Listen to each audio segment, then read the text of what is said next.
इससे बुरे बुरे दौर भी भारत की धरती में देखे, उत्तर प्रदेश में भी देखे, देश में देखे। और ये वो हालात होते हैं जहां हमें बहुत समझदारी से काम लेना पड़ता है। ये वो हालात नहीं है कि हम लापरवाही करें, गैर जिम्मेदारी दिखाएं, गैर जिम्मेदार बन के काम करें। ये वो हालात नहीं है। जब बुरे हालात आते हैं, आप आगे बैठे हो तो कम से कम आगे बैठने का तो फर्ज अदा करो। अगर आगे बैठे हो तो देखने में तो अब हालात में देखो क्या हालात और आपके क्या हाल है। मैं यही समझा रहा था, दोहरे हालात। ये ऐसे हालात हैं, आप तो और वहां पर मैं तो इंसान है, लेकिन अगर चींटियों पे भी मुसीबत आ जाए तो चींटियां इकट्ठा हो जाती है, जिम्मेदार हो जाती है और उसका मुकाबला करती है। ये वो है जिनको हम पैरों से मसल देते हैं, लेकिन हम इंसान हैं। जो आज हालात है कि संविधान खतरे में आ गया है, लोकतंत्र खतरे में आ गया है। देश की जो बहुत पुरानी पार्टी थी जिसने राज किया, कांग्रेस के राष्ट्रीय अध्यक्ष अभी कह रहे थे, मैंने सुना कि भाई हो सकता है 2024 का चुनाव आखिरी चुनाव। उन्होंने ये भी कहा। इसमें बहुत सच्चाई है कि ऐसे हालात हो सकते हैं। तो क्या हम उन हालातों का मुकाबला सिर्फ नारा लगा के कर सकते हैं? क्या हम उन हालातों का मुकाबला माला पहना के या भाषण देके कर सकते हैं? देखिए, जब लोकतंत्र नहीं था, राजतंत्र था, तो सेना लड़ती थी, जनता नहीं लड़ती थी। कौन लड़ता था? सेना लड़ती थी, सेनापति लड़ते थे। अब लोकतंत्र हर व्यक्ति लड़ाका, हर व्यक्ति हिस्सेदार है। डॉक्टर बाबा साहब अम्बेडकर के प्रयास से हर व्यक्ति जो बालिग है उसके पास वोट का हथियार है, और उस वोट के हथियार के जरिए वो चाहे तो किसी मेरे जैसे व्यक्ति को बहुत मजबूत आवाज बना दे, और चाहे तो किसी बहुत ताकतवर आवाज को जमीन पे पटक दे। ये हालात फैसला लेने का हालात, ये हालात ऐसा हालात है। इन हालातों में जहां दो तरह की स्थिति है, एक इन हालातों से समझौता करके जो हो रहा है उसको होने दें और चुप होकर घर में डर के बैठ जाए, और एक इसी हालात में हम लोग समझदारी दिखा के एक नई ताकत का निर्माण कर लीजिए। दोनों रास्ते हमारे पास है। पहला रास्ता चुनने की जरूरत नहीं है, वो चुना हुआ है, वो आपने नहीं, जनता नहीं, वो तो नेताओं ने चुन लिया है। बड़े बड़े नेता जिनके नाम के दिए जलते थे, आज वो ऐसे डर के बैठे हैं सीबीआई, इनकम टैक्स से, जैसे उनके पीछे उनकी कोई जिम्मेदारी ना हो। तो ऐसे हालातों में हम करेंगे क्या? ऐसे हालातों में हमें मिलकर अपनी मजबूत ताकत बनानी। नगीना को इस तरह समझिए, नगीना बिजनौर और बिजनौर को इस तरह समझिए कि आप देश के किसी कोने में चले जाएं, किसी प्रदेश में चले जाएं, आपको बिजनौर का व्यक्ति वहां मिल जाए। और हमेशा इन्होंने ताकत का निर्माण किया हालातों के खिलाफ जाके। भाई वो देखो लोग बैठे, आप कैसे गैर जिम्मेदार हो गए? पीछे हो जाओ, आप भी अल्लाह बेटा पीछे हो जाओ। बहने माए बैठी है बेचारी, इतनी देर से इंतजार कर रही है। तो बिजनौर को मैंने करीब से देखा। बिजनौर का आदमी, आप उत्तराखंड जाओ मिल जाएगा, हैदराबाद जाओ मिल जाएगा, आप हरियाणा जाओ मिल जाएगा, पंजाब जाओ मिल जाएगा, आप दिल्ली जाओ मिल जाएगा, हर जगह मिल जाएगा। बिजनौर के लोग बिजनौर से छोड़कर क्यों चलेंगे? ये एक सवाल है, इस पर चर्चा होनी चाहिए। लेकिन एक सवाल यह भी कि बिजनौर ने हमेशा जब जब किसी ने अन्याय के खिलाफ लड़ने का प्रयास किया और किसी ने मजलूम ने, कमजोर ने ताकत बनने का प्रयास किया, बिजनौर के लोगों ने उनका साथ दिया, उनका साथ देकर उनको ताकतवर बनाया। किसी भी व्यक्ति को जानने के लिए, किसी भी जगह को जानने के लिए उसका इतिहास जानने की जरूरत है। आपने ऐसे दौर में यहां अपनी एकता के जरिए दलित, पिछड़े, मुसलमान, हक वंचित, न्याय पसंद लोगों ने समय समय पर ताकत का निर्माण किया। और मैं बड़ा खुश हूं कि भले ही मैंने बिजनौर की धरती पर जन्म नहीं लिया, बिजनौर के पड़ोसी जिले में मैंने जन्म लिया, लेकिन मैं जब से नगीना में काम कर रहा हूं और आज मेरे साथ कुछ बहुत जिम्मेदार साथी हैं, मैं गवाही के तौर पे उनको खड़ा कर सकता हूं जो आपको ये बता सकते हैं कि नगीना के लोग क्या सोचते हैं। नगीना का दलित समाज ये सोच रहा है कि उन्होंने बहुत लोगों को मौका दिया। 3 बार नगीना में लोकसभा का चुनाव हुआ। पहली बार जसवीर सिंह जी जीते, दूसरी बार यशवंत सिंह जी जीते, और तीसरी बार दिलीप सिंह जी जीते। तीनों एमपी आपकी वोट से ताकतवर हुए और काम उन्होंने वो किया जो उनके नेताओं ने उनसे कहा, या जो उन्हें उनके हिसाब से करना चाहिए। उन्होंने वोट आपका लिया, ताकत आपके लिए, और काम अपने हिसाब से किया, और जो कि आपके सामने है। आप तीनों के अगर एक एक पेज पे वो बना लो तो आपको पता लग जाएगा कि उन्होंने आपके लिए क्या किया। दलित समाज में ये चिंता है कि जिस तरह संविधान खत्म हो रहा है, लोकतंत्र खत्म हो रहा है, अधिकार खत्म हो रहे हैं, वोट की चोरी हो रही है, तमाम तरह की मुसीबतें पैदा हो रही है, तो हमारी वोट, जिस वोट से हम लोग, हमारी जो ताकत है, हमारी जो वजूद है, हमारी जो पहचान है, वोट बचेगी नहीं बचेगी, उसके मन में डर है। जिस तरह सरकारी नौकरियां खत्म हो रही है, जिस तरह से जाति धर्म के आधार पर लोगों का शोषण हो रहा है, उसमें बहुत चिंता है। वो अपना काम कर रहा है, वो लगातार मेहनत कर रहा है, संविधान बचाओ आंदोलन कर रहा है, ईवीएम के खिलाफ आंदोलन कर रहा है, और वो लगातार मेरे जैसे नौजवान को भी मौका देने के लिए मेरे साथ मिलकर मेहनत कर रहा है। पूरे जिले में आप पता करके देखो। और मैं भी 100 से ज्यादा गांव में होकर आ गया। मैं बहुत ईमानदारी से कहता हूं, मैं झूठ नहीं बोलता हूं। यहां बैठा कोई भी शख्स इस बात की गवाही दे देगा जो मैं आपसे कहूंगा कि मुझे अभी तक किसी गांव से एक सिंगल आदमी ने ऐसा नहीं कहा कि हम आपके साथ नहीं है या हम आपकी मदद नहीं करेंगे। हर व्यक्ति ने मुझे कहा। मैं आज का पूरा दिन आपको बता देता हूं। जब हम सुबह गए थे, पहला गांव कौन सा था? कश्मीरपुर गढ़ी। कश्मीरपुर गढ़ी के नौजवान एक तो यहां होंगे। कोई है कश्मीरपुर गढ़ी का? कश्मीरपुर गढ़ी का कोई है? कश्मीरपुर में हमारे साथ जितेंद्र थे। जितेंद्र राणा जी जाट समाज से आते हैं और भारतीय जनता पार्टी से जुड़े हुए हैं थे। फिर जिस दिन हमारे साथ शामिल हुए तो भारतीय जनता पार्टी को लात मार दी और कहा कि मिलकर हम जुलाई को लड़ेंगे। ईमानदारी से बताना जितेंद्र, आप जिस भी धर्म में आस्था रखते हैं वो अलग वो है, लेकिन आप ये बताना क्या एक व्यक्ति सिंगल था जिसने कश्मीरपुर गढ़ी में कहा कि हम आपके साथ नहीं है? अभी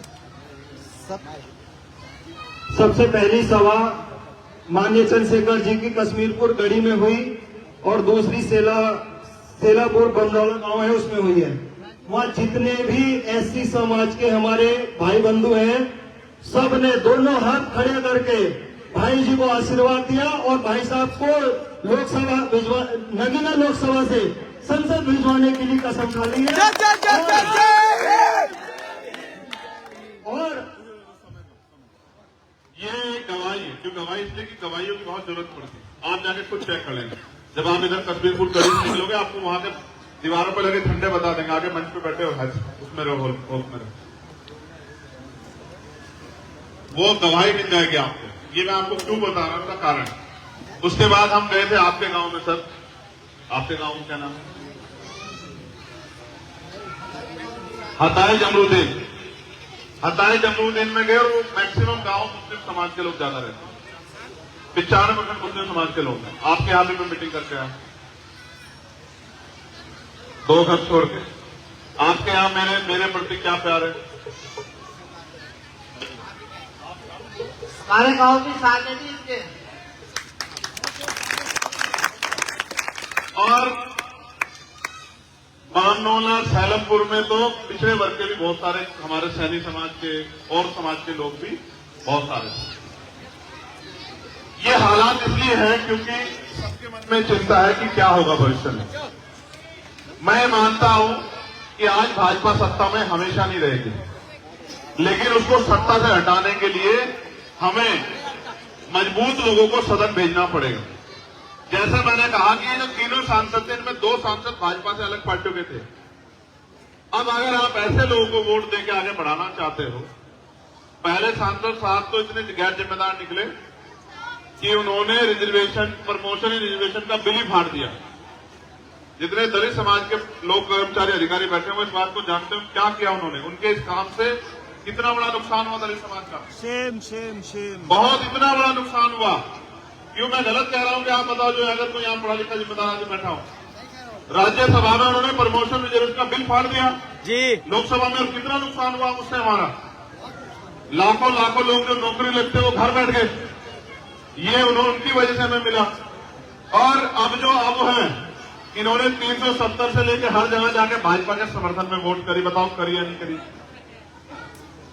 कोई ऐसा मसला बता दो चाहे भाजपा के समर्थन में नहीं खड़े थे। आप बता दो कोई, इन्होंने अपने बाप ने तो वोट दी थी ना। 3 तलाक पे कहां खड़े थे आप बताओ? कौन सी ऐसी जगह थी जहां पे भाजपा के साथ नहीं खड़े थे?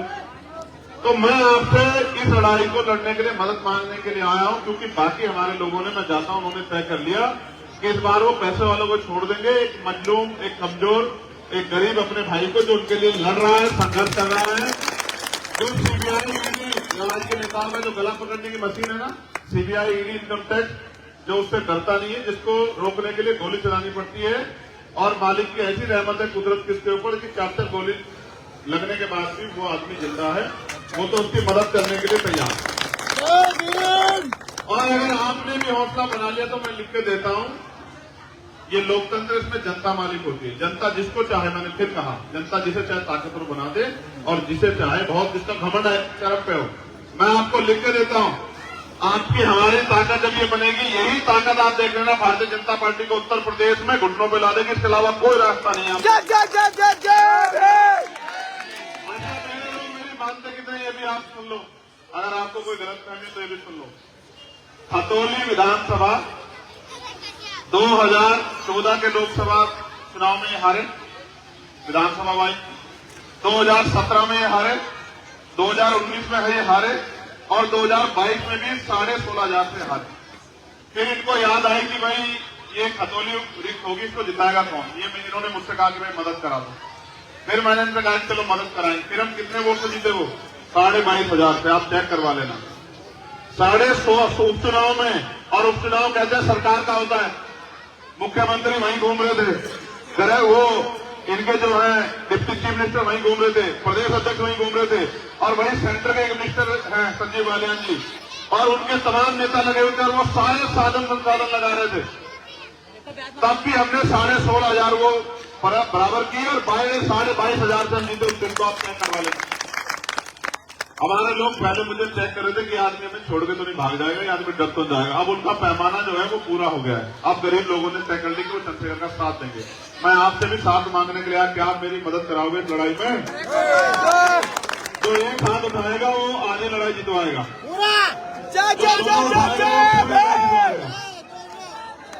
और जो भाजपा से डर रहा है वो कुछ मत उठाओ, वो गर्दन झुका लो, लेकिन याद रखना, ना तो भीमार में आजाद समाज पार्टी के लोग गर्दन झुका के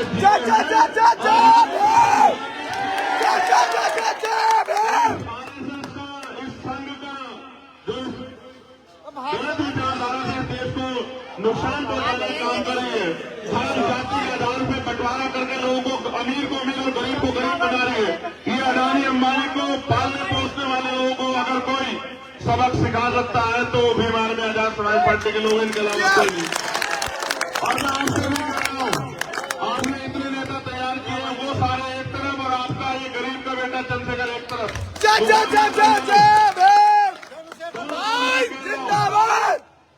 किसी चीज में मुकाबला करवा लो, और अगर आप हथियार उठाओगे तो किसी जुल्म, अभी भी बहुत समय आप देखना, अगर किसी के साथ जुल्म होगा तो वो घर में पड़ के सोएंगे, और आपका चंद्रशेखर आजाद उसकी जाके लड़ाई लड़ेगा मेरे साथ। मेरे कंधों पे जिम्मेदारी है, इसलिए मैं गोली खा के भी बीच में खड़ा हूं। यहाँ कौन सी सुरक्षा आप बताओ मुझे?